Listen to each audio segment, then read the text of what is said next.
The aircraft is with 100 Squadron now, but at that time it was owned and flown by the Temora Aviation Museum, David Lowy, who was the founder. The quandary was, how do we represent the aircraft's wartime history, but it's got the wrong engines? So we looked at an aircraft that was, or the aircraft flying at Milne Bay during the conflict. 6 Squadron aircraft were actually fitted with the right engines. So this aircraft is painted up in the marking of one of those aircraft, the Tojo Busters. Thanks to Rolls-Royce, who came up with the idea, it wasn't actually the RAF. They said, I wonder what it would be like with a Merlin.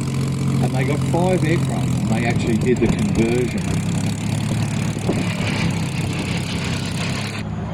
Now the Spitfire's guns are actually focused at 250 metres in front of the aircraft, so as Douglas Bader, one of the World War II aces with one leg, would say, you need to get as close as you can before you pull the trigger. Able aircraft, very heavy aircraft with a fair bit of grunt and firepower. It's just the perfect ground attack aircraft. Give him a wave as he goes past. Seaborne operation at Milne Bay, and the P-40s of 75 and 76 Squadron were there to defend Milne Bay, together with some Hudson bombers, a small number from 6 and 32 Squadrons, and also some Beaufighters. See, now they're in line of stern formation out to the left, coming back for another pass. Yeah, Milne Bay was a very consequential fight in the Pacific, so it was actually when the tide of the war turned, and it was Australians who did it.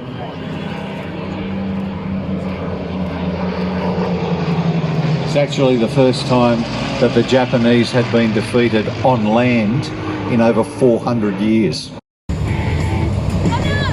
You can see, as we were talking earlier on about the Grumman Tracker, the Grumman Avenger, the wing fold is in a different direction. The Tracker folds over the top, and this was applied to the Wildcat, to the Avenger, and also the Hellcat. Yeah, and that's a technology that's continued to this day. Even the F-35C model, which is designed for the carrier variant, its wings fold up. The F-18 Super Hornet, its wings fold up. 29, and they had a lot of problems in the early days because they were so large and so complex.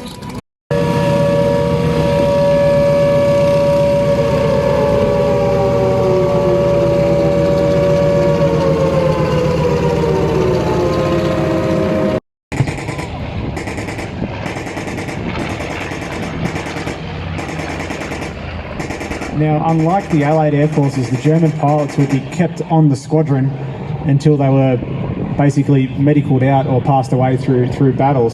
And post-war, he became an architect.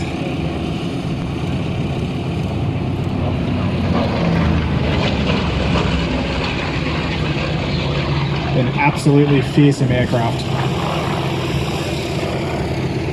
Said the earlier machines fitted with this BMW radial engine. Later on, also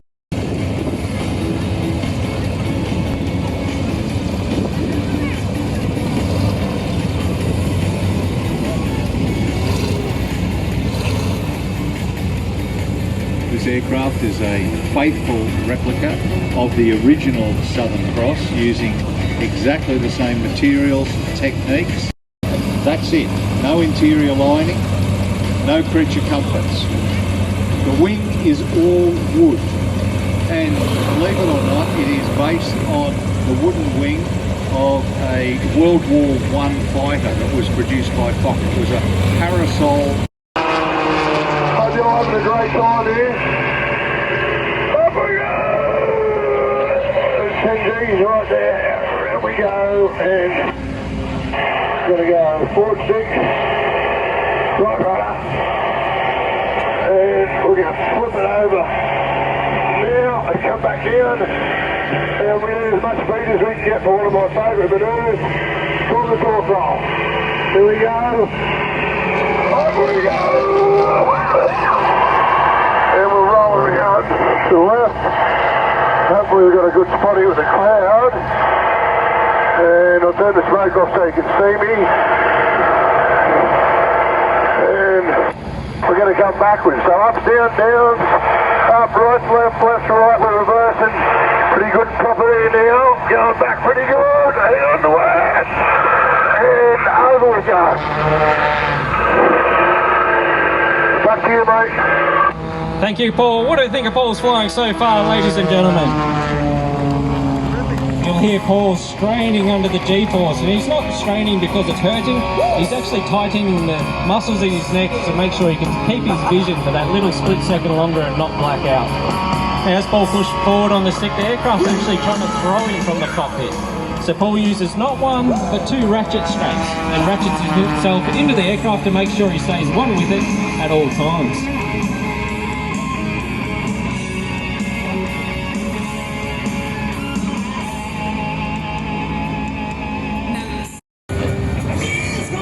He never owned a WRX, so he bought the Wolf Pits for this. I think I heard one of them down the main street of Wollongong last night. This is one of only 2 Wolf Pits that have ever been built. Wolf did manufacture parts for other pit specials, but the very Wolf Pits Pro special, there are only 2 of them built, and this was the first one that was manufactured. We're going to reposition down. Please, ladies and gentlemen, please welcome to Airshow Centre, Paul Bennett and the Wolf Pits Pro.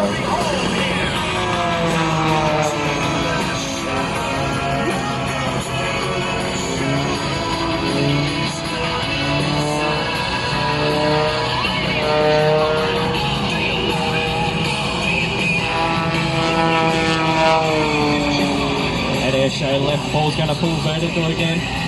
He's going to do a half roll right, followed by 1.5 vertical rolls left. He'll roll over the top and set up for the inside diving snap rolls.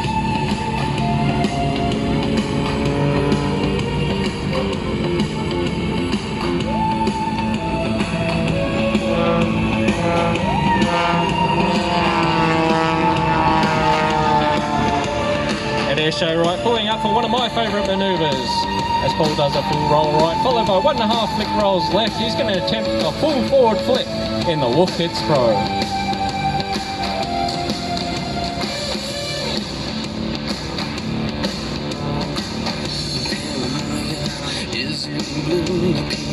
As Paul pushes forward on the sticks, that's negative Gs. Paul will experience up to about 10 positive Gs and negative 6 Gs during this sequence of manoeuvres. Now at Airshow Centre, pulling vertical again, following the shoulder roll, he's going to stop the nose of the aircraft perfectly vertical. At the top, he's going to put in hard left rudder and turn around not once, but twice.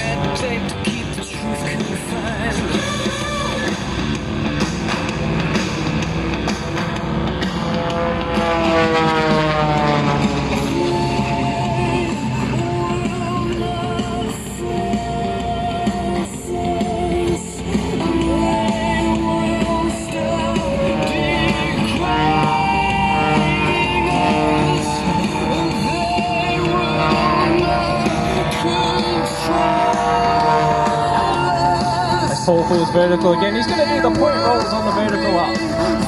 At the top of the vertical, he's going to do one of the world's smallest inside loops, showing the power coming from this Lycon 400 horsepower engine. It's about this time we'll actually see if we can go live to Paul in the cockpit.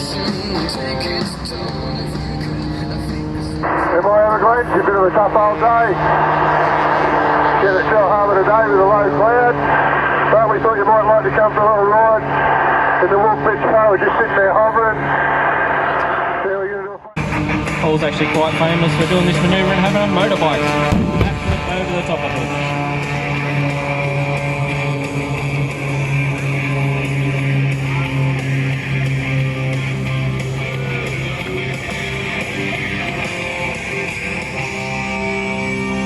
Opening the throttle up again, Paul's going to reposition down on the deck for his landing sequence. He's going to put the aircraft down the runway at speeds of over 300 kilometres an hour.